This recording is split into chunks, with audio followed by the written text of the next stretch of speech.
نحمدہ ونصلی علی رسولہ الکریم اما بعد اعوذ باللہ من الشیطان الرجیم بسم اللہ الرحمن الرحیم وجاہدوا فی اللہ حق جہادہ هو اجتباکم وما جعل علیکم فی الدین من حرج ملت ابیکم ابراہیم هو سماکم المسلمین من قبل وفی ھذا لیکون الرسول شہیدا علیکم وتکونوا شہداء علی الناس صدق اللہ العظیم وقال اللہ تبارک وتعالی فی مقام الآخر بعد اعوذ باللہ من الشیطان الرجیم بسم اللہ الرحمن الرحیم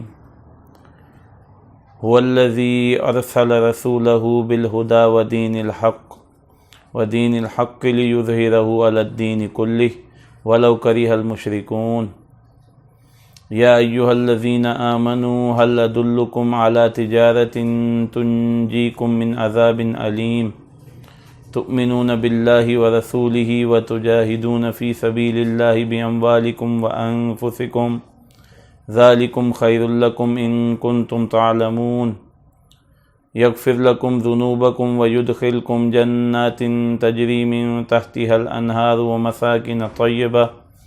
ومساکن طیبة فی جنات عدن ذالک الفوز العظیم وأخرى تحبونها نصر من الله وفتح قریب وبشر المؤمنین صدق اللہ العظیم رب اشرح لی صدری ویسر لی امری واحلل عقدۃ من لسانی یفقہوا قولی آمین یا رب العالمین اللہم صلی علی محمد وعلی آل محمد کما صلیت علی ابراہیم وعلی آل ابراہیم انک حمید مجید اللہم بارک علی محمد وعلی آل محمد کما بارکت علی ابراہیم وعلی آل ابراہیم انک حمید مجید۔ پچھلے جو 2 سیشنز میں ہم نے کوشش کی تھی کہ کچھ تمیدی گفتگو کر لی جائے سیرت کے حوالے سے، اور مکی دور کا کچھ یوں سمجھ لیں کہ سپرفیشلی صحیح لیکن کچھ مطالعہ کر لیا جائے، زیادہ ڈیٹیل میں تو ظاہر ہے کرنے کی ہم پوزیشن میں نہیں تھے، اور یہ میں نے عرض آپ سے پہلے بھی کی تھی کہ ہونا تو یہ چاہیے کہ لفظ با لفظ سیرت پڑھنی چاہیے، کسی کتاب سے یا کسی لیکچر سے سن لینی چاہیے، لیکن وقت کی قلت کی وجہ سے بہرحال فی الحال اسی پہ ہی مجھے اور آپ کو گزارا کرنا پڑ رہا ہے۔ باقی اگر آپ ہمت کریں تو کوئی کتاب لے لیں، کوئی کسی کی لیکچر سن لیں، کسی بھی طرح آپ سن سکتے ہیں اور سمجھ سکتے ہیں سیرت النبی صلی اللہ علیہ وسلم کو۔ وہ جو فقہ کا اصول ہے کہ اگر تم کسی شے سے پورا فائدہ نہیں اٹھا سکتے تو جتنا فائدہ مل رہا ہے اتنا تو اٹھا لو، تو اسی اصول کے تحت آپ سمجھ لیں کہ جتنا ہمیں فائدہ مل رہا ہے ہم اس کو اٹھانے کی کوشش کر رہے ہیں۔ اچھا، پھر ہم نے یہ دیکھ لیا تھا کہ حضور صلی اللہ علیہ وسلم پر رسالت کے بعد کتنے ادوار ہے، تو اس میں ایک پہلے 3 سال جس میں حضور صلی اللہ علیہ وسلم نے انفرادی دعوت دی ہے، لوگوں کو بات سمجھائی ہے دین کی۔ پھر اس کے بعد جب حضور صلی اللہ علیہ وسلم کو یہ حکم دیا گیا کہ اب آپ ببانگ دہل دعوت کا آغاز کر دیں، تو حضور صلی اللہ علیہ وسلم نے پھر اپنی دعوت کا جو کینوس ہے وہ وسیع کیا اور سرعام دعوت دینا شروع کر دی۔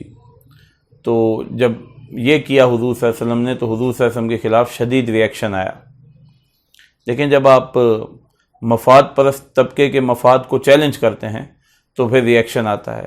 تو سب سے پہلے ریئیکشن میں حضور صلی اللہ علیہ وسلم کو خریدنے کی کوشش کی گئی کسی نہ کسی طریقے سے۔ جب اس میں وہ بری طرح ناکام ہوئے تو حضور صلی اللہ علیہ وسلم کو پریشرائز کیا ان کے چچا کے ذریعے، یعنی ابو طالب کے ذریعے۔ اس میں بھی جب ناکام ہوئے تو پھر حضور صلی اللہ علیہ وسلم کے کیریکٹر کو داغدار کرنے کی کوشش کی گئی، یعنی کیریکٹر اساسینیشن کی گئی۔ شاعر کہا گیا، مجنون کہا گیا، جھوٹا کہا گیا، معاذ اللہ ثم معاذ اللہ، جادوگر کہا گیا۔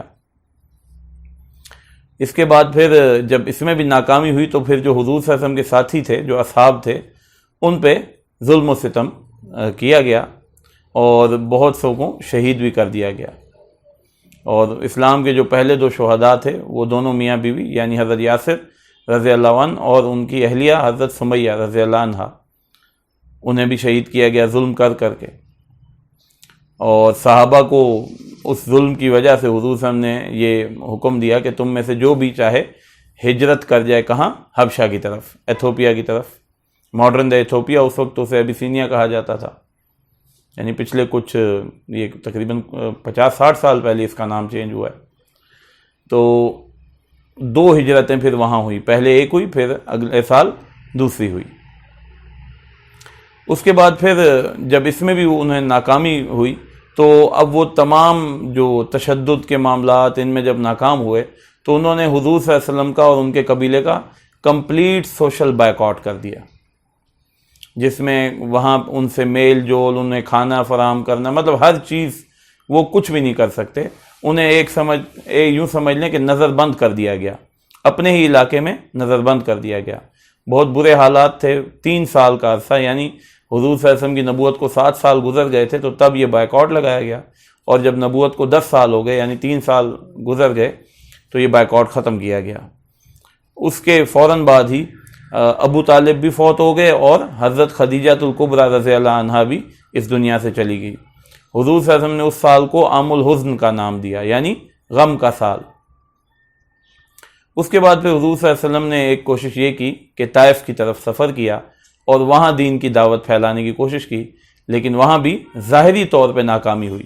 دیکھیں، جو بھی کرتا ہے اللہ کرتا ہے، تو مسلمان کو یہ نہیں سوچنا چاہیے کہ اللہ کی راہ میں مجھے ناکامی ہوئی ہے، یہ ایک غلط سوچ ہے۔ ظاہری طور پہ ناکامی ہوئی اور حضور صلی اللہ علیہ وسلم کو زخمی بھی کر دیا گیا، لیکن اللہ تعالیٰ نے بہرحال حضور صلی اللہ علیہ وسلم کے لیے اور بہت سے راستے رکھے تھے۔ تو حضور صلی اللہ علیہ وسلم کی جب واپسی ہوئی تو مدینہ سے 6 لوگ آئے، ان 6 لوگوں نے حضور صلی اللہ علیہ وسلم کی بات کو سمجھا اور اسلام قبول کر لیا۔ اس دور میں مدینہ کا نام یثرب تھا۔ اگلے سال ان میں سے 5 آئے اور اپنے ساتھ 7 اور لے کے آئے، یعنی ان میں سے جو ایک نہیں آ سکے وہ بیمار تھے، وہ وہیں رہ گئے، تو 12 لوگ آئے اور 12 لوگوں نے حضور صلی اللہ علیہ وسلم کے ہاتھ پہ بیعت کر لی۔ اس کو بیعت عقبہ اولا یعنی پہلی، صحیح ہے، بیعت عقبہ پہلی والی یہ کہا جاتا ہے۔ انہوں نے حضور صلی اللہ علیہ وسلم سے یہ ریکویسٹ کی کہ ہمیں آپ کوئی معلم دے دیں، کوئی دائی دے دیں جو ہمیں قرآن کا علم سکھائے، ظاہر ہے ہم نے آگے دعوت بھی پھیلانی ہے۔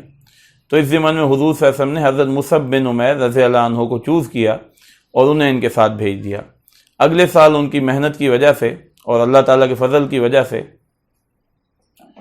70 کے قریب مرد اور 2 خواتین اسلام لے آئیں اور وہ مکہ آئیں حضور صلی اللہ علیہ وسلم کے ہاتھ پر بیعت کرنے کے لیے۔ تو ان سب نے جب حضور صلی اللہ علیہ وسلم کے ہاتھ پہ بیعت کی تو انہوں نے ساتھ ہی حضور اپنی یہ خواہش ظاہر کی کہ یا رسول اللہ، اب آپ مکہ چھوڑ کے ہمارے ہاں آ جائیں، یعنی یثرب میں آ جائیں، ہم آپ کی ویسی ہی پروٹیکشن کریں گے جیسی کہ اپنے بیوی بچوں کی کرتے ہیں۔ تو اس پر ظاہر ہے حضور صلی اللہ علیہ وسلم نے آمادگی تو ظاہر کی، لیکن جب تک اللہ کی طرف سے وحی نہیں نازل ہو جاتی حضور صلی اللہ علیہ وسلم ہجرت تو نہیں کر سکتے تھے۔ تو کچھ عرصے کے بعد وحی نازل ہو گئی جس میں صحابہ کو حضور صلی اللہ علیہ وسلم نے اجازت دے دی کہ آپ اب ہجرت کرنا شروع کر دیں مدینہ کی طرف، یثرب کی طرف۔ اور اس کے کچھ عرصے کے بعد جب حضور صلی اللہ علیہ وسلم کو اجازت ملی تو حضور صلی اللہ علیہ وسلم اپنے ساتھ حضرت ابوبکر صدیق رضی اللہ عنہ کو لے کر ہجرت کے لیے نکل پڑے۔ تو یہاں تک ہم نے کچھ مطالعہ کر لیا تھا، کچھ سمجھ لیا تھا۔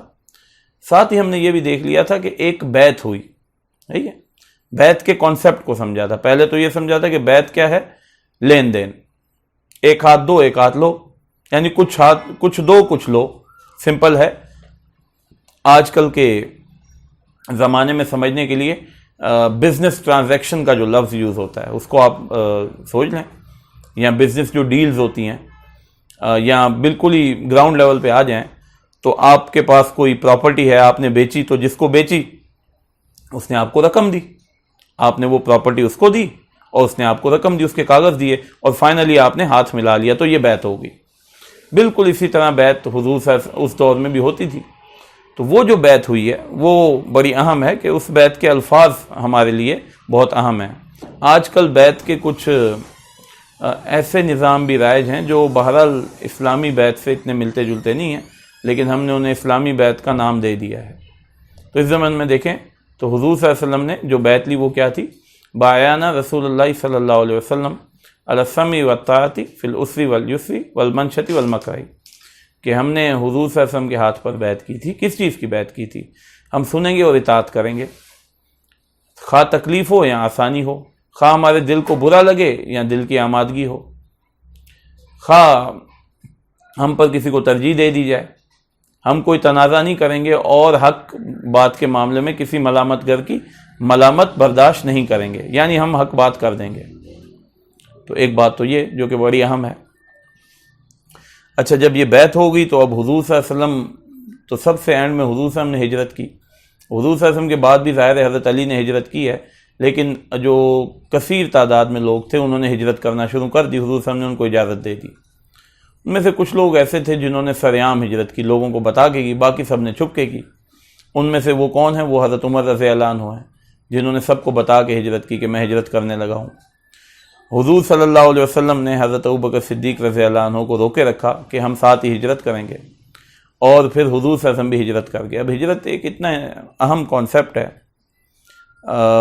کہ اس کی چھوٹی چھوٹی ڈیٹیلز بتانی چاہیے، لیکن وقت کی قلت ہے تو میں یہاں پہ آپ کو ہجرت کی ڈیٹیلز نہیں بتا سکتا، لیکن ہجرت کی جو امپورٹنس ہے وہ بتا سکتا ہوں۔ دیکھیں، حضور صلی اللہ علیہ وسلم سے پوچھا گیا ای الہجرت افضل یا رسول اللہ صلی اللہ علیہ وسلم، اے اللہ کے رسول صلی اللہ علیہ وسلم یہ سب سے افضل ہجرت کون سی ہے؟ حضور صلی اللہ علیہ وسلم نے فرمایا ان تہجر ما کرہ ربک عز وجل، کہ تو ہر اس چیز کو چھوڑ دے جو تیرے رب کو ناپسند ہے۔ بات کو سمجھیں کہ اگر اللہ تعالیٰ کو کوئی عمل پسند ہے تو وہ کر لو، کوئی عمل اگر اللہ تعالیٰ کو ناپسند ہے تو اس کو چھوڑ دو، یہ ہجرت ہے۔ اور اگر اللہ تعالیٰ کو کوئی علاقہ پسند نہ ہو، اب بات سمجھ میں آ رہی ہے نا، تو اس علاقے کو بھی چھوڑ دینا، یہ بھی ہجرت ہے۔ فار ایگزامپل، مکہ سے زیادہ پسندیدہ جگہ تو کوئی نہیں ہوگی نا اللہ کے لیے، خود آپ اندازہ کریں نا۔ لیکن اگر مکہ میں اللہ کی عبادت نہیں ہو پا رہی اور کسی اور جگہ پاسبل ہے تو کیا کرنا چاہیے؟ مکہ کو چھوڑ کے کسی اور جگہ چلے جانا چاہیے۔ تو یہی ریزن تھی کہ اللہ کی عبادت وہاں کرنا ناممکن ہو گئی صحابہ کے لیے، حضور صلی اللہ علیہ وسلم کے لیے، لہذا اللہ نے کیا حکم دیا کہ اب ہجرت کر جاؤ ایسی جگہ پہ جہاں میری عبادت کرنے کے لائق ہو۔ تو یہ حکم تھا اور حضور صلی اللہ علیہ وسلم نے ہجرت کی۔ اسی لیے اس حدیث کو بھی ذہن میں لے آئیں جس میں حضور صلی اللہ علیہ وسلم نے بڑے پیارے انداز سے ایک بات سمجھائی ہے، فرمایا انما الاعمال بالنیات۔ دیکھو، اعمال کا دار و مدار نیتوں پہ ہے، انما الاعمال بالنیات، کہ تمہاری نیت کیا ہے۔ وانما لامرئ ما نوى فمن كانت هجرته الى الله ورسوله فهجرته الى الله ورسوله، پس جس کسی نے ہجرت کی اللہ اس کے رسول کی خاطر تو اس کی ہجرت ہوئی اللہ اس کے رسول کی خاطر۔ اب ذرا غور سے دیکھیں، جس کسی نے ہجرت کی اللہ اس کے رسول کی خاطر، بات سمجھ میں آ رہی ہے نا؟ یعنی اللہ اس کے رسول کی عبادت کی خاطر، اللہ کی عبادت اور رسول کی اطاعت کی خاطر، تو فہجرتہ الی اللہ ورسولہ، تو اس کی تو ہجرت ہوئی اللہ اس کے رسول کی طرف۔ ومن كانت هجرته لدنیا یصیبها او امرأة یتزوجها فہجرتہ الی ما ہاجر الیہ، اور جس کسی نے ہجرت کی کہ دنیا کا کوئی مال کما لے یا پھر کسی عورت سے نکاح کر لے تو اس کی ہجرت اسی کے لیے جس کے لیے اس نے کی تھی، یعنی وہ پھر اس نے اپنی یوں سمجھ لیں کہ ایک عیاشی پوری کرنے کے لیے ہجرت کی ہے، اللہ کے لیے نہیں کی۔ ٹھیک ہے جی؟ تو بہرحال اس سے ایک اور حدیث کو ملا دیں، میں چاہتا ہوں کہ آپ ہجرت کو سمجھ سکیں۔ حضور صلی اللہ علیہ وسلم نے فرمایا ان الاسلام یہدم ما کان قبلہ وان الہجرت یہدم ما کان قبلہ وان الحج یہدم ما کان قبلہ۔ دیکھو، اسلام، ہجرت اور حج اپنے سے تمام پچھلے سابقہ گناہ مٹا دیتا ہے۔ کیا مطلب؟ ایک شخص نے اللہ کی خاطر گھر بار، بیوی بچے، خاندان، مال، سب کچھ چھوڑ دیا تو اللہ تعالیٰ اس کو اجر کیا دیتے ہیں؟ پچھلے اس کے تمام گناہ معاف۔ ٹھیک ہے؟ یہی معاملہ حج کا ہے اور یہی معاملہ اسلام قبول کرنے کا ہے۔ یعنی اسلام سے پہلے تو ظاہر انسان گناہ گار ہوتا ہے، تو جب اسلام وہ قبول کرتا ہے تو اس کے اسلام قبول کرنے کی وجہ سے اللہ تعالیٰ اسے انعام کیا دیتے ہیں کہ سابقہ گناہ معاف۔ تو ہجرت کا بھی یہی معاملہ ہے۔ اور اس دور کی ہجرت آپ امیجن کریں نا کہ کتنی کٹھن تھی، پیچھے دشمن ہے، کچھ بھی ہو سکتا ہے، وغیرہ وغیرہ۔ تو بہرحال اب حضور صلی اللہ علیہ وسلم آگے مدینہ میں۔ اب مدینہ میں حضور صلی اللہ علیہ وسلم کے لیے چیلنجز اور زیادہ تھے۔ لوگ سمجھتے ہیں کہ مدینہ میں چیلنجز کم ہیں، نہیں بھائی، مدینہ میں چیلنجز زیادہ ہیں۔ کیسے؟ چیلنج نمبر 1، مدینہ میں یہودی موجود ہیں۔ ٹھیک ہے جی؟ ایک ایسا گروہ موجود ہے جو خود کو اسی کڑی سے جوڑتا ہے جس سے حضور صلی اللہ علیہ وسلم خود کو جوڑتے تھے. بات کو سمجھے نا. حضور صلی اللہ علیہ وسلم بھی یہ فرماتے تھے، اور اب بھی ہمارا یہ عقیدہ ہے کہ موسیٰ علیہ السلام بھی اسی کڑی کے ہیں، انبیاء کی کڑی کے ہیں. تو حضور صلی اللہ علیہ وسلم کا تو ایک خاص رشتہ ہے حضرت موسیٰ علیہ السلام کے ساتھ. بالکل اسی طرح حضرت موسیٰ علیہ السلام کے ماننے والے، وہ بھی ظاہر ہے ان سے بھی ایک خاص رشتہ ہو گیا، جو کہ یہود ہیں. اور یہ ایکسپیکٹیشنز بھی ہوں گی کہ یہ اسلام جلدی قبول کر لیں گے. یعنی آپ کو اور مجھے کیا ایکسپیکٹیشنز ہوتی ہیں کہ جس شخص میں تھوڑا سا دینی رجحان ہے وہ ہماری بات جلدی سمجھ لے گا، جس میں دینی رجحان نہیں ہے وہ وقت لے گا. تو حضور صلی اللہ علیہ وسلم کو بھی یہ ایکسپیکٹیشنز تھی کہ جو یہود ہیں یہ ذرا اسلام کی طرف جلدی رغبت کریں گے. تو ایک گروہ تو یہود کا ہے. اچھا، دوسرا گروہ وہ ظاہر ہے وہاں بھی مشرک موجود تھے مدینہ میں. تیسرا گروہ ایک نیا پیدا ہو گیا، وہ منافقین کا ہے. اب آپ امیجن کریں نا کہ ایک شخص جو ظاہری طور پہ تو مسلمان ہے، اندر سے پکا کافر ہے، اب اس کا کیا کیا جائے؟ اچھا، یہاں پہ بات ختم نہیں ہو رہی. پھر ایک اور مسئلہ کیا ہے کہ حضور صلی اللہ علیہ وسلم کے ساتھ تقریباً 150 لوگ وہ آئے جو کہ مقامی نہیں ہیں، جن کو ہم مہاجرین کہتے ہیں، جو ہجرت کر کے آئے. اب ظاہر ہے ان کو سیٹل کرنا، ان کے لیے کاروبار کا ذریعہ کوئی ڈھونڈنا، ان کو کھلانا پلانا، یہ ذمہ داری حضور صلی اللہ علیہ وسلم کی ہے. تو ان کا کیا کیا جائے؟ ٹھیک ہے جی. پھر یہ تو تھے داخلی خطرات. جو بیرونی خطرات تھے وہ اپنی جگہ ہیں. بیرونی خطرات سے مراد کیا ہے؟ کسی بھی وقت قریش حملہ کر سکتے ہیں، کسی بھی وقت باقی مشرکین حملہ کر سکتے ہیں، وغیرہ وغیرہ. تو اب ان تمام چیزوں کو کیٹر کرنا تھا حضور صلی اللہ علیہ وسلم نے. تو حضور صلی اللہ علیہ وسلم نے سب سے پہلا کام کیا کیا؟ سب سے پہلا کام حضور صلی اللہ علیہ وسلم نے یہ کیا کہ ایک مرکزی جگہ بنا لی، جس کو آپ مسجد نبوی کہتے ہیں نا. اس کو سمجھیں کہ مسجد نبوی میں صرف نماز نہیں پڑھی جاتی تھی. مسجد نبوی کے میرے خیال سے تو، اگر جتنا میرا مطالعہ ہے، کہ اس وقت کی پارلیمنٹ بھی وہی تھی، منسٹری آف ڈیفنس بھی وہی تھی، اور مسجد بھی وہی تھی. بات سمجھ میں آ رہی ہے نا کہ وہاں تمام فیصلے وہیں ہوا کرتے تھے. تمام جو جسے کہا جائے کہ انٹرنیشنل فارن پالیسی بنتی تھی وہ وہیں بنتی تھی، اسی مسجد میں بیٹھ کے. تو اور قانون نافذ کرنے والے ادارے بھی اسی مسجد سے نکلتے تھے. تو اب وہ سب سے پہلا کام مسجد نبوی. دوسرا جو مطلب جس پہ یو این نے اور کئی بڑے بڑے لوگوں نے حضور صلی اللہ علیہ وسلم کی جو پولیٹیکل فراست ہے اس کی داد دی ہے، وہ ہے میثاق مدینہ. میثاق مدینہ ایک کانٹریکٹ تھا جو کہ حضور صلی اللہ علیہ وسلم نے مدینہ کے لوگوں اور یہود کے درمیان کیا، جس میں حضور صلی اللہ علیہ وسلم نے خود کو supreme leader of the society بنایا، یعنی یہودیوں سے بھی منوایا، اور کچھ اس میں معاہدے ہو گئے، ٹھیک ہے جی، وغیرہ وغیرہ. تو وہ میثاق مدینہ ہو گیا. وہ پہلا پولیٹیکل کانٹریکٹ ہے جس سے پتہ چلتا تھا کہ حضور صلی اللہ علیہ وسلم کی پولیٹیکل فراست کتنی ہے. وہ ڈیٹیل میں اسٹڈی کرنا چاہیے، آج ہمارے پاس موقع نہیں ہے. اور تیسرا اہم کام حضور صلی اللہ علیہ وسلم نے کیا کیا؟ مواخات مدینہ. ٹھیک ہے جی. مواخات یعنی کہ بھائی چارہ کن کے درمیان؟ انصار اور مہاجرین. مہاجرین وہ جو کہ ہجرت کر کے آئے تھے مکہ سے، انصار وہ جنہوں نے ان کی مدد کی جو کہ مدینہ کے مقامی لوگ تھے. اور واللہ ابھی تو وقت نہیں ہے، وگرنہ میں آپ کو انصار کے واقعات سناتا تو آپ حیران ہو جاتے کس طرح انہوں نے صحابہ کی خاطر قربانی دی ہے. یعنی حیران کن بات ہے. ایک ہی مثال دے کے آگے چلوں گا کہ ایک صحابی تھے حضرت سعد بن عبادہ رضی اللہ عنہ. یہ مسلمان تھے، انصار تھے، یعنی مدینہ کے رہنے والے تھے. اور ان کو جو صحابی ملے جن کی یعنی انہوں نے مدد کرنی تھی، وہ کون تھے؟ وہ تھے عبد الرحمن ابن عوف رضی اللہ عنہ. یہ مہاجر صحابی تھے.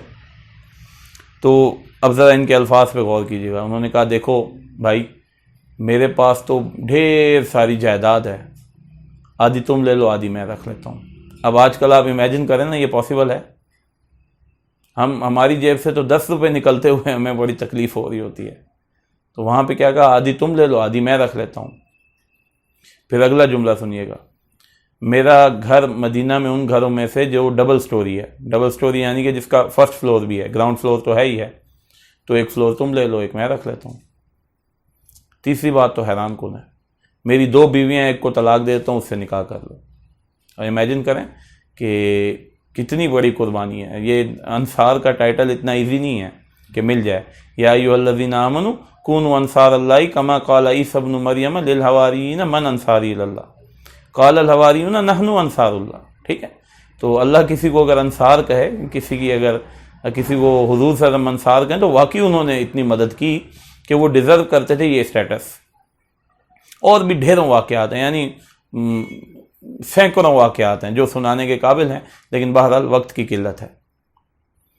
تو یہ کام حضور صلی اللہ علیہ وسلم نے کیا. اب دیکھیں نا کس طرح آہستہ آہستہ حضور صلی اللہ علیہ وسلم مسائل کو حل کرنا شروع کر دیا. حضور صلی اللہ علیہ وسلم نے میثاق مدینہ میں یہود کو جکڑ دیا, ایک میثاق میں مسجد نبوی بنا کے مسلمانوں کا ایک کمیونٹی سینٹر, ایک پارلیمنٹ, ان کی منسٹری آف ڈیفنس بنا دی, جہاں پہ عبادات, معاملات اور سیاست تمام چیزیں ہوتی تھی.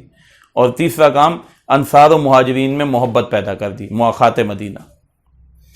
اب یہ تو داخلی معاملات تھے جو طے ہو گئے. ٹھیک ہے, اب حضور صلی اللہ علیہ وسلم نے بیرونی طور پہ کون سے مسائل حل کیے. تو پہلا کام, حضور صلی اللہ علیہ وسلم نے لوگوں سے معاہدے کرنا شروع کر دیے, باقی قبائل سے,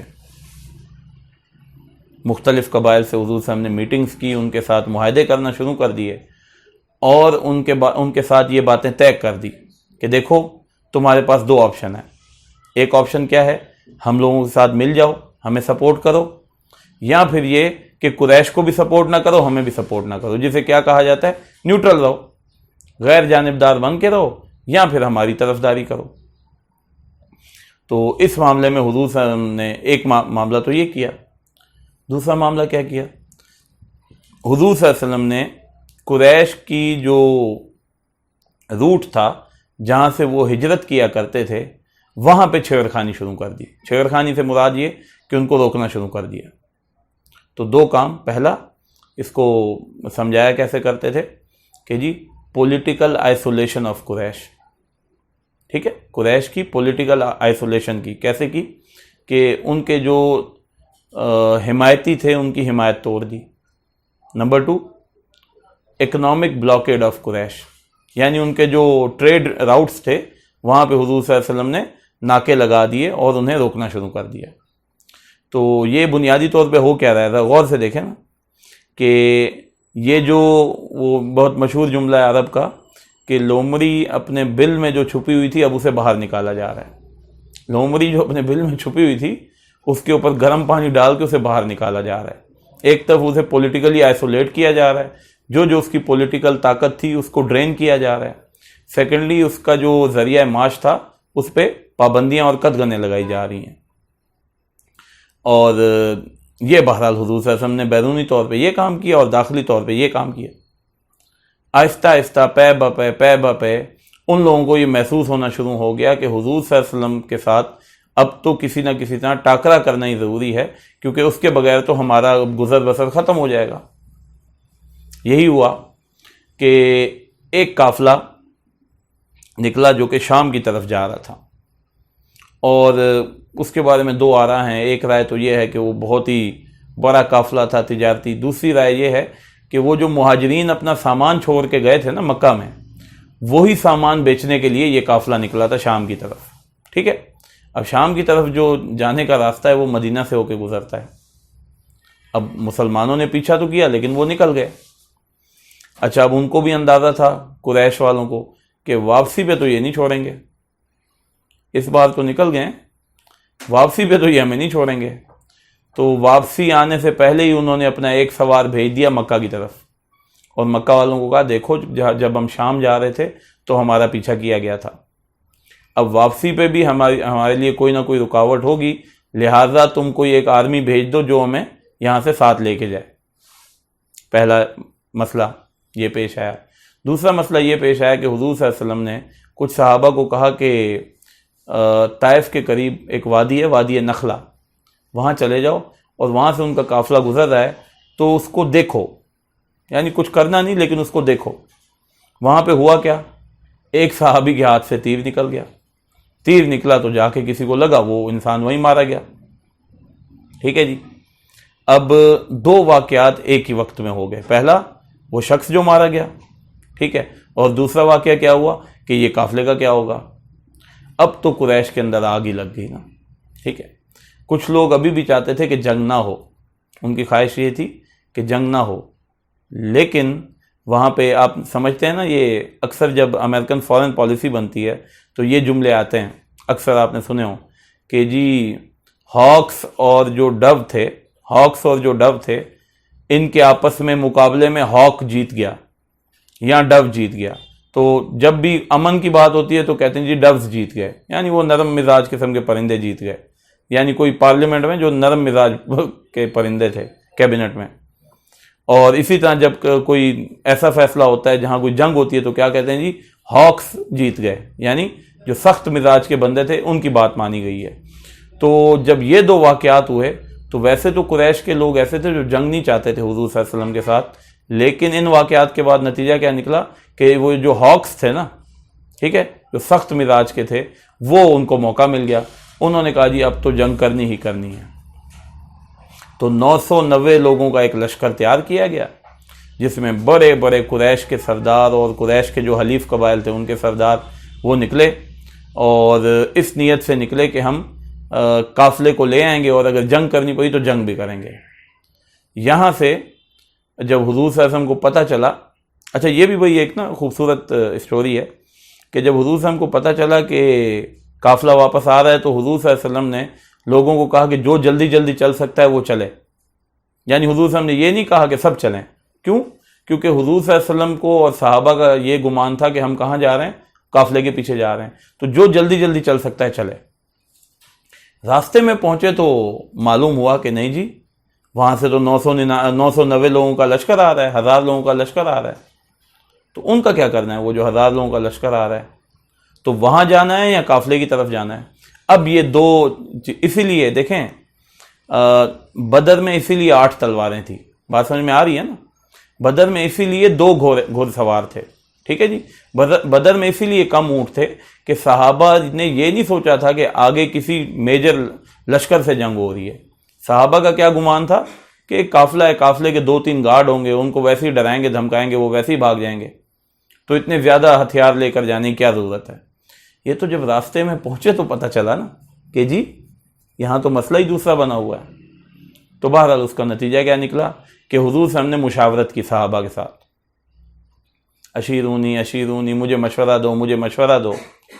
تو اب اس میں صحابہ نے بڑے زبردست مشورے دیے. حضرت ابوبکر صدیق رضی اللہ عنہ کھڑے ہوئے، حضرت عمر رضی اللہ عنہ کھڑے ہوئے، حضرت مقداد رضی اللہ عنہ کھڑے ہوئے، اور سب نے مشورے دیے کہ جی ہمیں جنگ کرنی چاہیے، اسے چھوڑ کے قافلے کو رہنے دیں، ہمیں جنگ کرنی چاہیے. اچھا ان کے مشورے تھے لیکن وہ کہاں کے تھے؟ وہ تینوں کے تینوں مہاجر ہیں، اندازہ کریں نا. اور جنگ میں ظاہر ہے جنگ ہوگی تو انصار بھی شامل ہوں گے. حضور صاحب نے پھر سے کہا جی مجھے مشورہ دو. تو حضرت سعد بن معاذ رضی اللہ عنہ کھڑے ہوئے، انہوں نے کہا یا رسول اللہ لگ رہا ہے کہ آپ ہم سے مشورہ مانگ رہے ہیں. اچھا یہ جملے کو پہ ذرا غور کیجیے گا، لگ رہا ہے کہ آپ ہم سے مشورہ مانگ رہے ہیں. کیوں حضور صاحب ان سے کیوں مشورہ مانگ رہے تھے؟ اس لیے کہ انصار کے ساتھ جو حضور صلی اللہ علیہ وسلم کی بیعت ہوئی تھی وہ تو یہ ہوئی تھی کہ جب مجھ پر آ کے کوئی مدینہ میں حملہ کرے تو تب میری مدد کرو گے، لیکن یہاں تو حضور صاحب حملہ کرنے جا رہے ہیں. تو اس لیے انصار نے بھانپ لیا کہ حضور صلی اللہ علیہ وسلم کو شاید وہ بیعت یاد آ گئی ہے. تو پھر حضرت سعد بن معاذ رضی اللہ عنہ نے بڑی عمدہ تقریر کی اور انہوں نے کہا کہ آپ ہمیں موسیٰ علیہ السلام کے لوگوں کی طرح نہ سمجھے جنہوں نے کہہ دیا تھا کہ اے موسیٰ تو جا اور اپنے رب کو لے جا جنگ کر، ہم تو یہیں بیٹھے ہیں. فَاذْهَبْ أَنْتَ وَرَبُّكَ فَقَاتِلَا إِنَّ هَاهُنَا قَاعِدُونَ. ہم نے آپ کو رسول مانا ہے، ہم آپ کی پیروی کریں گے اور ہم اپنی اونٹنیاں دبلی کر دیں گے آپ کی خاطر، اور اگر زمین ختم ہوگی اور سمندر آ گیا تو ہم اپنی اونٹنیاں سمندر میں ڈال دیں گے. جب یہ حضور صلی اللہ علیہ وسلم نے سنا کہ انصار کا اوپینین آ گیا ہے تو حضور صلی اللہ علیہ وسلم کافی خوش ہوئے اور پھر مہاجرین و انصار کو لے کر کس طرف چلے گئے؟ بدر کے مقام کی طرف جنگ کرنے کے لیے. پھر وہاں پہ وہی مشہور جنگ ہوئی غزوہ بدر جس میں مسلمانوں کو فتح ہوئی. اچھا اس جنگ کی ڈیٹیل میں نہیں جا سکتے کیونکہ وقت کی قلت ہے. بہرحال غزوہ بدر اہم کیوں ہے؟ کیونکہ حق و باطل کے درمیان پہلا مقابلہ تھا، ٹھیک ہے. اور دوسری وجہ اس کے اہم ہونے کی کیا ہے کہ حضور صلی اللہ علیہ وسلم نے دعا کی تھی کہ یا اللہ جو حق پہ ہے وہ کامیاب ہو، اور ابو جہل نے بھی دعا کی تھی کہ یا اللہ جو حق پہ وہ کامیاب ہو. تو دونوں کی دعا قبول ہو گئی، یعنی دونوں کی، یہاں ایک کافر کی بھی دعا قبول ہو ہی گئی، جو حق پہ تھا وہ کامیاب ہو گیا. اور ان کے بہت سے بڑے سردار مارے گئے، اور مسلمانوں کے روایات میں آتا ہے کہ 12 شہید ہوئے تھے۔ آج بھی اگر آپ بدر کے مقام پہ جائیں تو ان 12 شہداء کے نام لکھے ہوئے ہیں۔ اللہ تعالیٰ نے مجھے موقع دیا ہے کہ میں ایک بار بدر کے مقام پہ گیا ہوں، میں نے خود وہ جگہ دیکھی ہے جہاں پہ غزوہ بدر ہوئی تھی۔ تو اس سے تھوڑا سا تقریباً آدھا کلومیٹر یا 1 کلومیٹر پہلے بدر کا شہر شروع ہو جاتا ہے۔ اب تو بدر بہت بڑا شہر ہے، تو وہاں ایک چوک ہے، اس چوک پہ ان 12 شہداء کے جو کہ صحابی تھے ان کے نام لکھے ہوئے ہیں۔ تو بہرحال یہ ایک جنگ ہوئی جس میں مسلمانوں کو فتح ہوئی اور کفر کی کمر ٹوٹ گئی، سب کے سب کفر والے ذلیل و خوار ہو کے واپس لوٹے۔ تو یہ تو پہلا واقعہ تھا، پہلا میجر واقعہ۔ اس کے فوائد کیا ہوئے کہ مسلمانوں کی دھاک بیٹھ گئی، لوگوں کو پتہ چل گیا کہ واقعی مسلمان بھی ایک طاقت رکھتے ہیں۔ اس سے آگے غزوہ بدر کے بعد پھر اگلے سال ایک اور بڑی جنگ ہوئی ہے جس کا نام ہے غزوہ احد۔ اچھا، یہاں پہ میں بتا دوں غزوہ اور سریہ میں فرق۔ سریہ وہ جنگ ہوتی ہے سر جس میں حضور صلی اللہ علیہ وسلم شامل نہ ہو، اپنی جگہ کسی اور کو بھیج دیں، اس کو ہم سریہ کہتے ہیں، اس کی جمع سرایا۔ اور غزوہ وہ جنگ ہوتی ہے جس میں حضور صلی اللہ علیہ وسلم شامل ہوئے ہوں، اور اس کی جمع غزوات۔ تو اس کے بعد پھر جو دوسری جنگ ہوئی ہے وہ ہوئی ہے غزوہ احد، وہ اگلے سال ہوئی ہے قریش کے ساتھ۔ اس میں بھی ظاہر ہے شروع میں تو مسلمانوں کو فتح مل رہی تھی، لیکن بعد میں مسلمانوں کو شکست ہوئی۔ اچھا، اس جنگ کا پس منظر سمجھنا بہت ضروری ہے، ورنہ وہ جسے کہتے ہیں سیرت کی سمجھ نہیں آئے گی۔ وہ جب جنگ ہوئی، حضور صلی اللہ علیہ وسلم کو پتہ چلا کہ اب قریش آ رہے ہیں، اب 3000 لوگ لے کے آ رہے ہیں، پچھلی دفعہ 1000 لائے تھے، اس بار 3000 کا لشکر لا رہے ہیں۔ تو حضور صلی اللہ علیہ وسلم نے لوگوں سے مشورہ کیا، تو حضور صلی اللہ علیہ وسلم کی اپنی ذاتی رائے یہ تھی کہ جنگ مدینہ میں رہ کے کی جائے، یعنی ہم مدینہ سے باہر نہ نکلیں، شہر سے باہر نہ نکلیں۔ اچھا، ایک شخص تھا عبداللہ ابن ابی، اس کی بھی یہی رائے تھی کہ جی جنگ مدینہ میں رہ کے ہی کرنی چاہیے۔ لیکن بہت سے نوجوان جو صحابہ تھے ان کی رائے یہ تھی کہ نہیں جی، بدر میں ہم جا نہیں سکے تھے، آپ نے بہت جلدی آپ نکل گئے، ہمیں تو پتہ ہی نہیں تھا کہ بدر میں کوئی جنگ ہونی ہے، تو اب تو ہمیں جنگ کرنے کا موقع مل رہا ہے، ہم تو کھلے میدان میں جنگ کریں گے، ہم یہاں شہر کے اندر رہ کے جنگ نہیں کریں گے۔ اچھا، وہ صحابہ نے کوئی اتنی زوردار وہ یوں سمجھ لیں کہ انداز سے کہا کہ حضور صلی اللہ علیہ وسلم نے کہا ٹھیک ہے، پھر ہم کھلے میدان میں ہی جنگ کرتے ہیں، ہم یہاں رہ کے نہیں کرتے۔ اچھا، اب جو منافق تھے، جو جنگ کرنا ہی نہیں چاہتے تھے، جن کی نیت ہی نہیں تھی کہ جنگ کریں، ان کو تو موقع مل گیا۔ عبداللہ ابن ابی ان کا سردار تھا، تو عبداللہ ابن ابی نے کہا یہ دیکھو جی، چھوٹے چھوٹے بچوں کی بات مان لی گئی ہے اور ہماری بات مانی نہیں، اور عین جنگ کے موقع پہ 300 کے لشکر کو لے کے واپس چلا گیا۔ اب دیکھیں نا مسلمانوں کو کتنا ڈی موٹیویٹ کر دیا، عین جنگ کے موقع پہ 300 کے لشکر کو واپس لے کے چلا گیا۔ اب یہاں پہ پتہ چلتا ہے کہ جنگ کا فائدہ یہ ہے، جنگ کا فائدہ یعنی جو مشکلات کا جو سب سے بڑا فائدہ ہوتا ہے نا، پتہ چل جاتا ہے کھرا کون ہے کھوٹا کون ہے۔ ٹھیک ہے، مشکلات تو نہیں آنی چاہیے، لیکن مشکلات آتی ہیں تو ان کا فائدہ کیا ہوتا ہے، کھرے اور کھوٹے کا فرق بالکل پتہ چل جاتا ہے کہ جی کیا ہو رہا ہے کیا نہیں ہو رہا۔ بہرحال یہ جب واقعہ پیش آیا تو اس کے بعد 700 رہ گئے، 300 تو چلے گئے، لیکن ان 700 نے بھی بڑی ہی قربانی کے ساتھ جنگ کی۔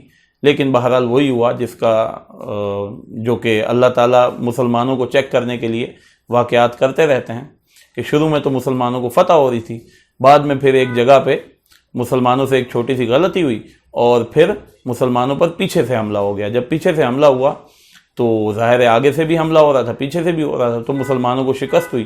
حضور صلی اللہ علیہ وسلم بھی زخمی ہوئے کافی، حضور صلی اللہ علیہ وسلم کے دندان مبارک بھی شہید ہوئے، اور 70 صحابہ بھی شہید ہوئے، جن میں سے 67 وہ تھے جو کہ انصار تھے، 67 صحابہ وہ تھے جو کہ انصار تھے۔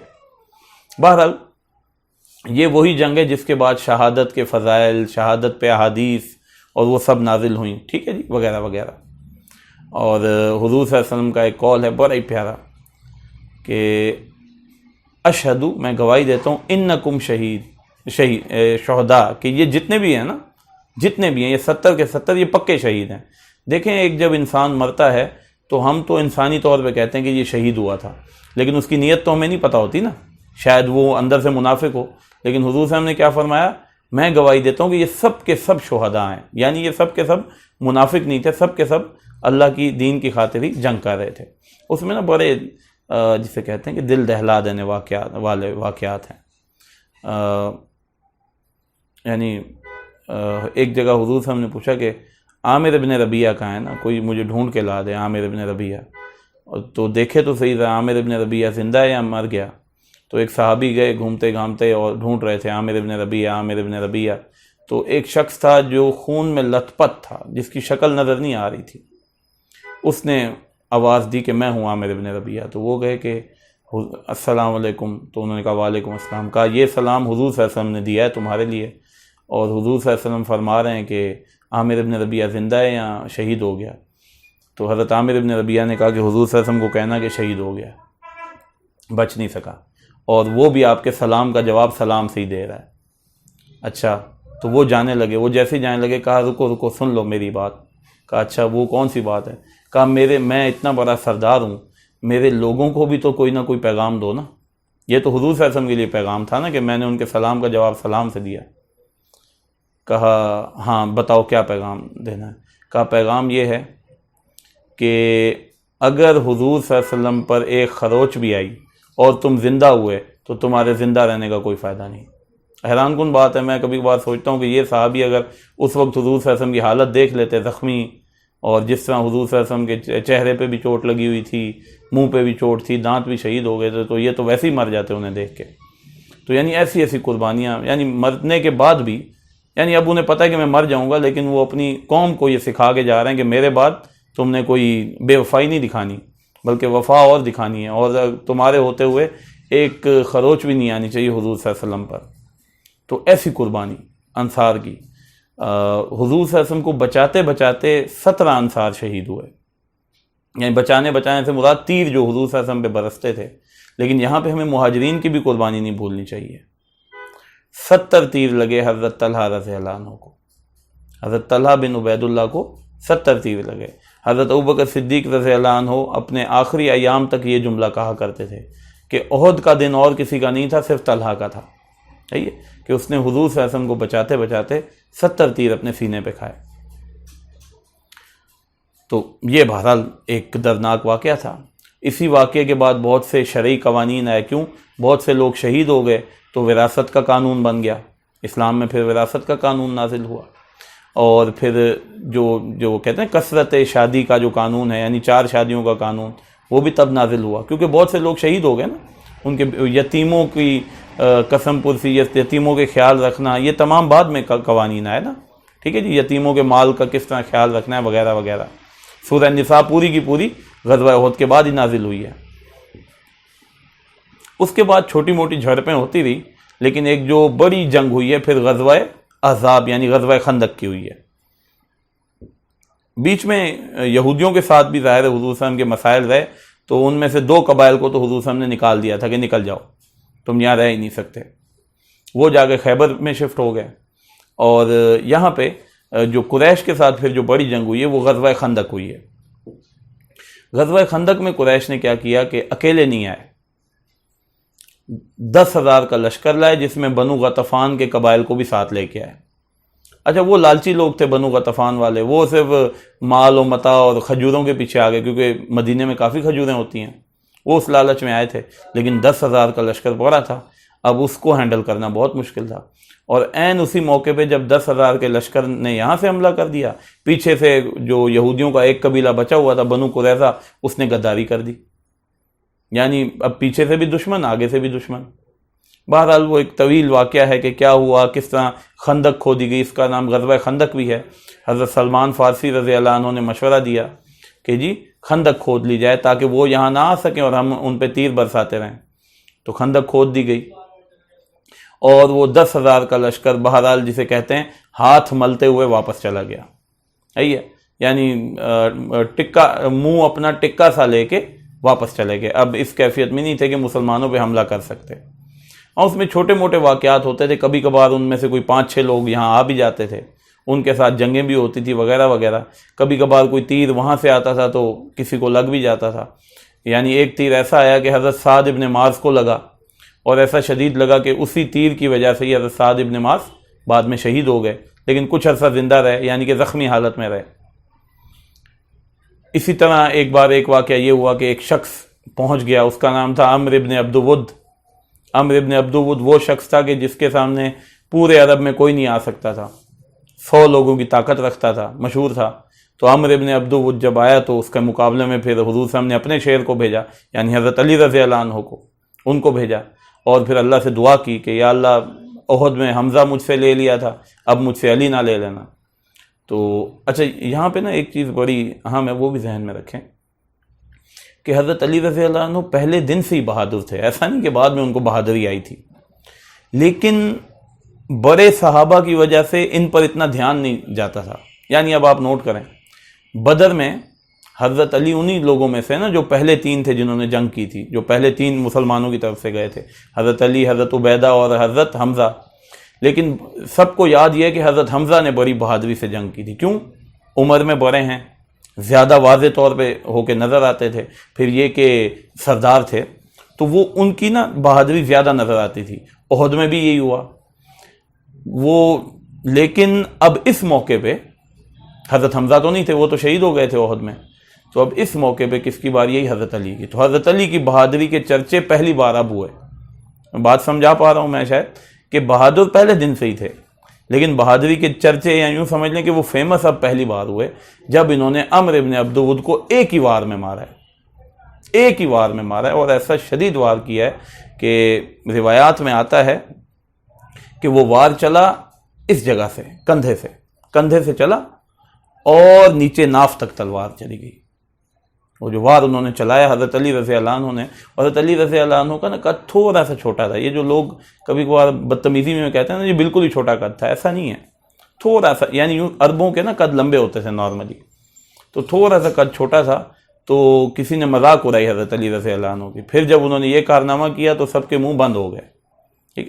تو پھر یہ یعنی یوں چھوٹی جھڑپیں ہوتی رہیں، ان میں سے ایک جو میجر جھڑپ تھی وہ یہ تھی کہ حضرت علی رضی اللہ عنہ کا مقابلہ ہوا اس دور کے یوں سمجھ لیں کہ سب سے بڑے پہلوان عمرو ابن عبد ود سے، جس کو انہوں نے دھول چٹا دی۔ اس کے بعد پھر یہ جنگ جیسے ہی ختم ہوئی تو حضور صلی اللہ علیہ وسلم نے ایک جملہ ارشاد فرمایا کہ اب تم پر قریش حملہ نہیں کریں گے، اب ہم ان کی طرف جائیں گے، اب وہ ہم تک نہیں آنے والے۔ کیوں؟ وہ جتنی پاور لا سکتے تھے لے آئے تھے، اب بدنام ہو کے یہاں سے چلے گئے، اللہ تعالیٰ نے انہیں ناکام و نامراد لوٹا دیا ہے۔ تو یہ یوں سمجھ لیں کہ ایک فیز مدنی زندگی کا ایک فیز یہاں پہ آگے مکمل ہو جاتا ہے کہ اب وہاں سے حملہ نہیں ہوگا۔ اچھا جیسے ہی وہ گئے تو حضور صلی اللہ علیہ وسلم نے پھر اب کس کی طرف گئے؟ بنو قریظہ کی طرف، کہ چلو اب ان کو ٹھیک کیا جائے۔ ان کو بھی یہی ہوا کہ بہرحال بنو قریظہ والوں نے جو شرارتیں کی تھی ان کے عوض میں انہیں بڑی سخت سزا دی گئی، ان کے لوگوں کو قتل کر دیا گیا۔ وہ واقعہ لمبا ہے، کبھی آپ کو موقع ملا زندگی میں تو وہ ضرور سناؤں گا، لیکن بنو قریظہ کا فیصلہ کیا تھا حضرت سعد بن معاذ نے، وہی سعد بن معاذ جو زخمی ہو گئے تھے، ٹھیک ہے جی، جو زخمی ہو گئے تھے اور ان کو بعد میں پھر شہید بھی ہو گئے۔ یہ فیصلہ کر کے اس کے کچھ دن بعد ہی وہ شہید ہو گئے تھے، تو وہ جلدی یہی ہے کہ ان کو قتل کر دیا گیا تھا، لیکن بہرحال وقت ہوا تو پھر کبھی ڈیٹیل میں ہی پڑھا جائے گا۔ اس کے بعد حضور صلی اللہ علیہ وسلم نے کو ایک دن خواب آیا، اور خواب میں حضور صلی اللہ علیہ وسلم نے دیکھا کہ حضور صلی اللہ علیہ وسلم عمرہ کر رہے ہیں، اور اکیلے نہیں ہیں، صحابہ بھی ساتھ ہیں۔ حضور صلی اللہ علیہ وسلم نے صحابہ کو حکم دیا کہ چلو اب عمرہ کرنا ہے، اب تو عمرے کا وقت آ گیا، ہم نے جانا ہے۔ تو صحابہ نے کہا وہاں تو قریش موجود ہیں۔ حضور صلی اللہ علیہ وسلم نے فرمایا قریش ہوں یا نہ ہو، نبی کا خواب ہے، نبی کا خواب وہی ہوتا ہے، ہم نے جانا ہے۔ تو نکلے حضور صلی اللہ علیہ وسلم، وہاں پہنچے تو قریش نے روک لیا کہ جی ہم آپ کو عمرے کے لیے نہیں آنے دیں گے۔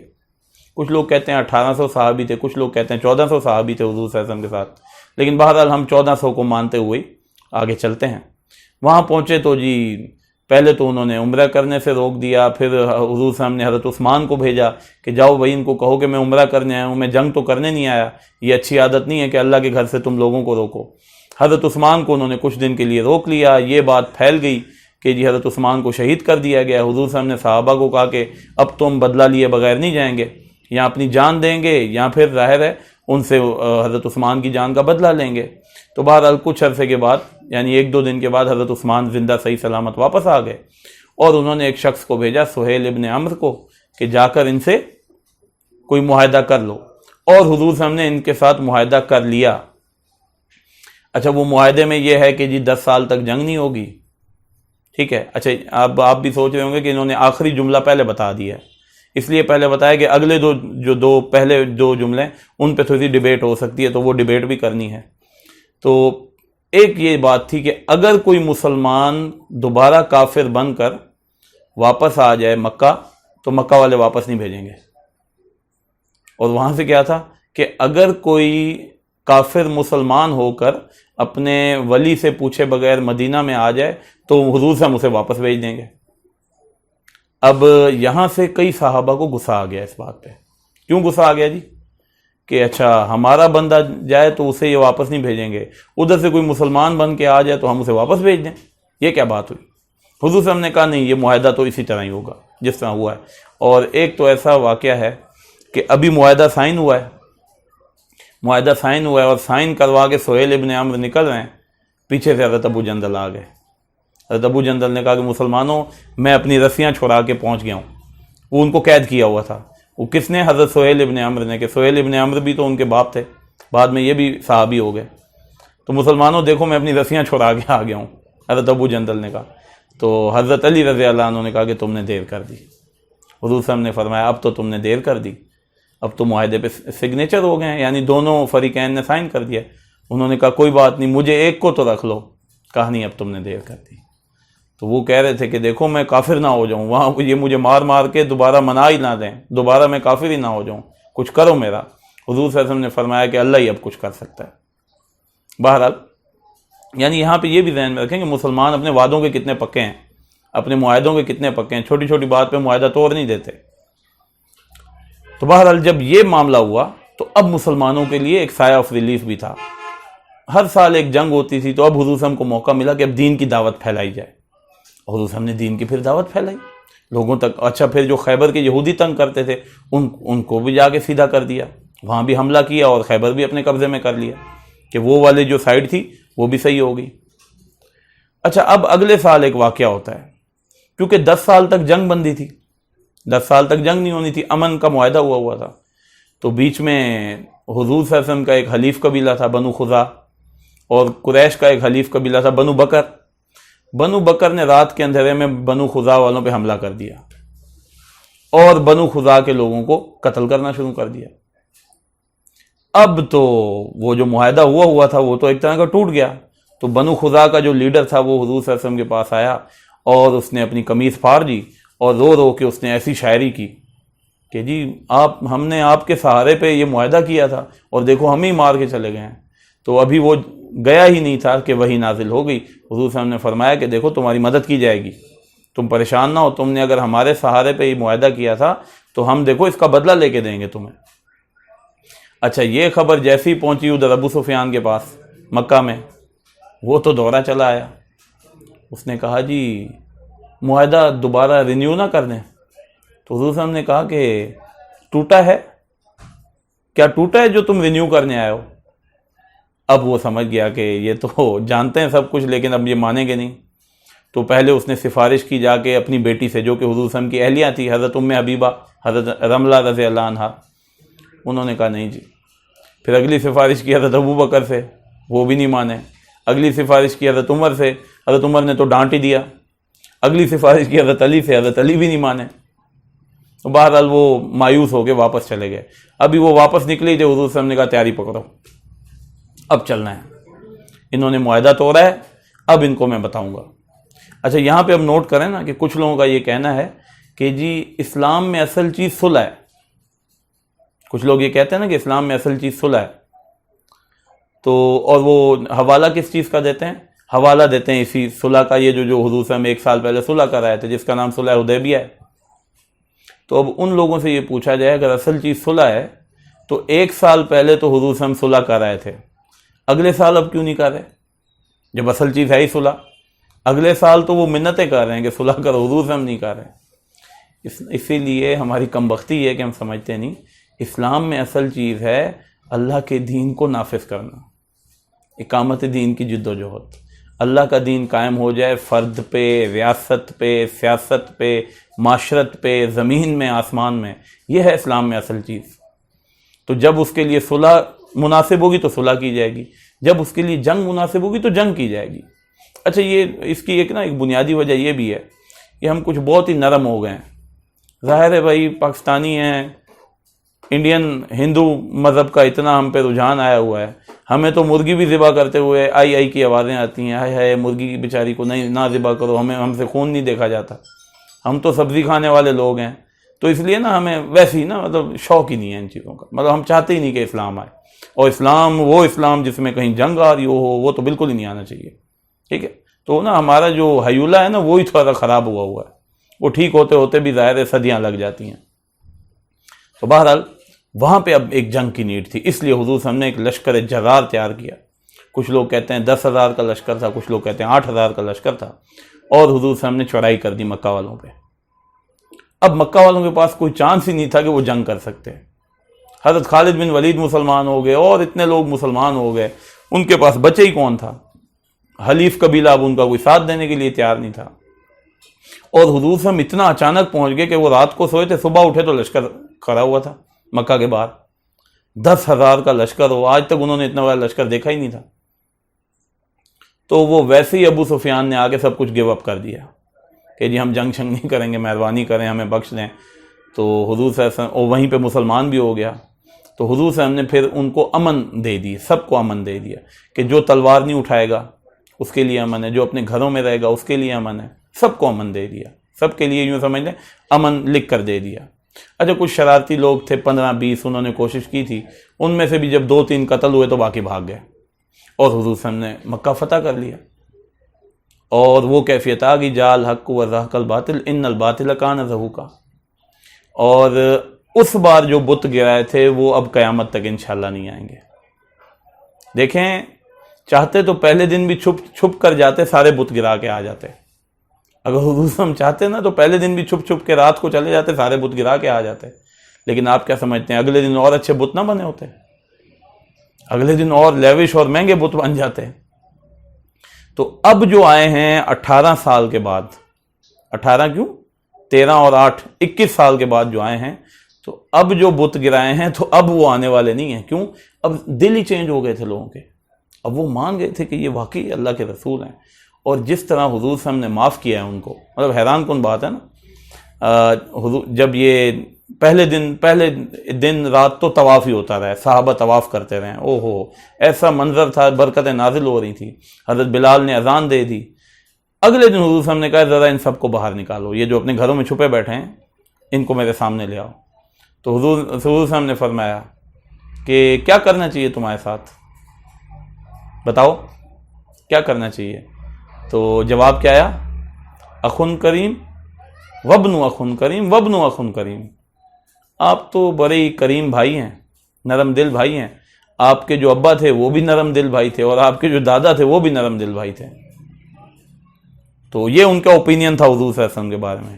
اچھا، اب دیکھیں حضور صلی اللہ علیہ وسلم کو وہ سب لوگ نظر آ رہے ہوں گے کہ نہیں، کہ فلاں تھا جس نے حمزہ کو شہید کیا تھا، فلاں تھی جس نے حمزہ کا کلیجہ ہی چبا دیا تھا، فلاں تھا جس نے میرے دانت ہی گرا دیے، فلاں تھا جس نے مجھے زخمی کیا، اتنے تھے جو میری قتل کی سازشیں کرتے تھے بیٹھ کے۔ وہ ساری واقعات یاد آ رہے ہوں گے نا، حضرت مصعب ابن عمیر کا وہ جنازہ یاد آ رہا ہوگا، ایک چیز یاد آ رہی ہوگی۔ حضور صاحب نے کیا فرمایا؟ لا تثریب علیکم اليوم۔ اب سب سے جو نرم جملہ ہے کہ آج تم پہ کوئی ملامت نہیں ہے۔ اذهبوا فاذهبوا وانتم الطلقاء۔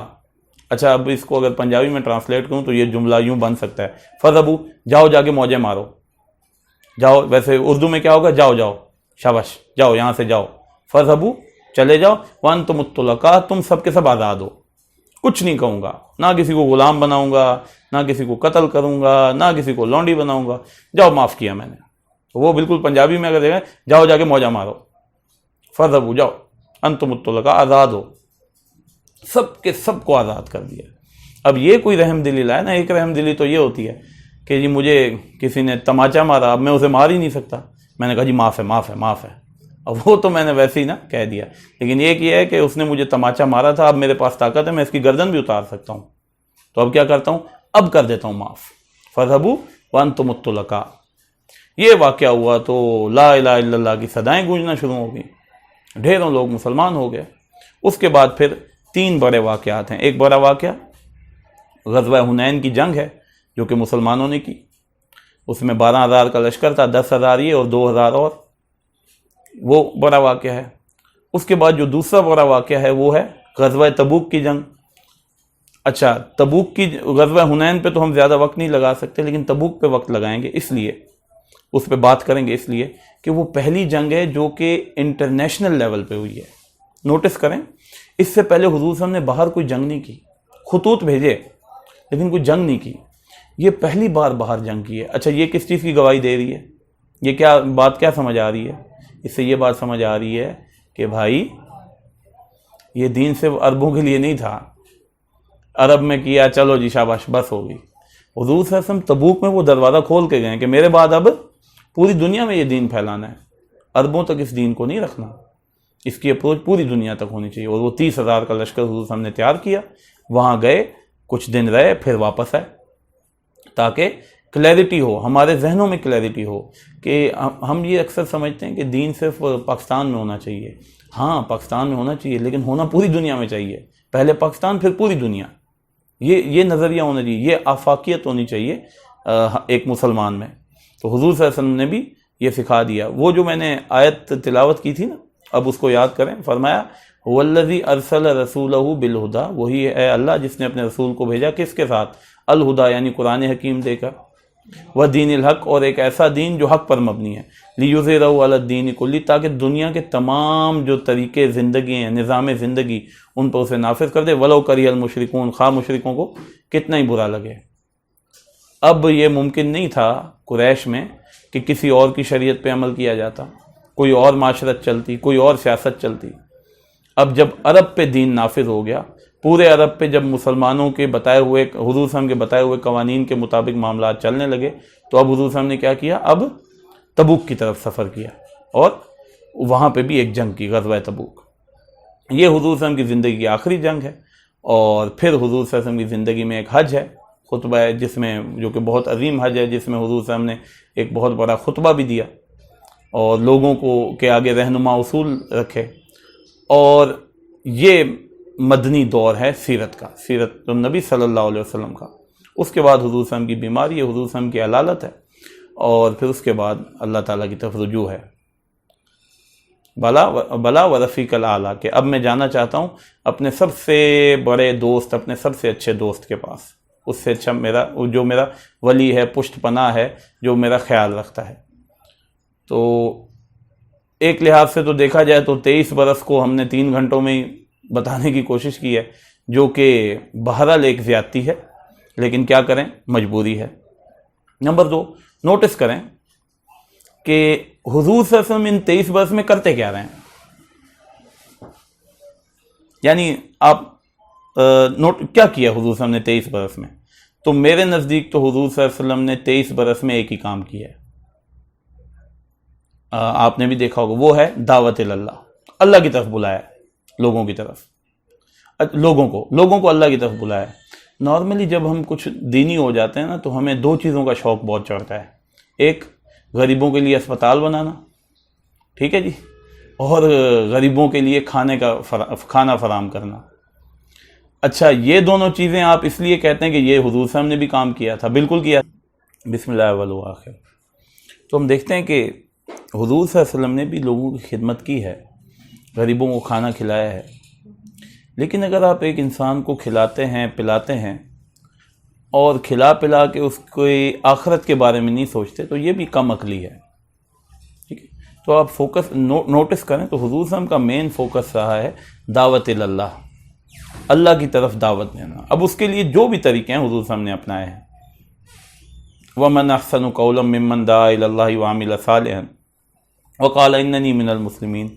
تو اس سے بھلی بات کس کی ہوگی جو کہ اللہ کی طرف دعوت دے، اللہ کی طرف پکارے اور نیک عمل کرے اور کہے کہ میں تو مسلمانوں میں سے ہوں۔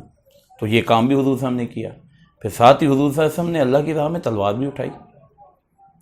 تو اس کو سمجھ لیں کہ اصل مقصود ہے کہ لوگوں کو لوگوں کی عبادت سے نکال کے اللہ کی عبادت میں لانا، ریاستی سطح پہ، معاشرے کی سطح پہ، معیشت کی سطح پہ اور انفرادی سطح پہ۔ یہ 23 برس حضور صلی اللہ علیہ وسلم نے اسی میں لگا دیے، اور اپنی امت کو بھی یہی سکھایا، یعنی اپنے صحابہ کو اور ان کے ذریعے ہم سب کو، کہ تم نے مرتے دم تک تم نے یہ کام کرنا ہے۔ تم نے نا یہ اسپتالیں بعد میں بنا لینا، ٹھیک ہے، باقی کام کر لینا، لیکن مین کام تمہارا یہ ہے، یہ نہیں کرو گے تو کامیابی نہیں ہے۔ یعنی وہ قرآن حکیم میں واضح ہے نا، کنتم خیر امۃ اخرجت للناس تأمرون بالمعروف وتنہون عن المنکر وتؤمنون باللہ، تم بہترین امت لوگوں کے لیے برپا کی گئی ہو، تم لوگوں کو بھلائی کا حکم دیتے ہو اور برائی سے روکتے ہو اور اللہ پہ ایمان لاتے ہو۔ تو یہ ہیں ہمارے بنیادی طور پہ مقاصد، سیرت ہمیں یہ سکھاتی ہے، ٹھیک ہے۔ اگر ہم سیرت کو نہیں سمجھیں گے، نہیں پڑھیں گے، تو یہ ذہن میں رکھیں گے، ہم تو سمجھ ہی نہیں سکتے کہ مسلمانوں کو بھیجا کیوں گیا ہے۔ تو اللہ تعالیٰ سے دعا ہے کہ جو کہا گیا، جو سنا گیا، اس میں اگر کہیں غلطی ہے، کوئی مسئلہ ہے، تو وہ اللہ آپ کے دلوں سے نکال دے، اور ظاہر ہے وہ میری اپنی کوتاہی ہوگی، اور اگر اس میں کوئی اچھائی ہے تو اللہ وہ آپ کے دلوں اور دماغ میں فٹ کر دے، اس پہ عمل کرنے کی توفیق عطا فرمائے۔ وآخر دعوانا ان الحمدللہ رب العالمین۔ جزاک اللہ خیر۔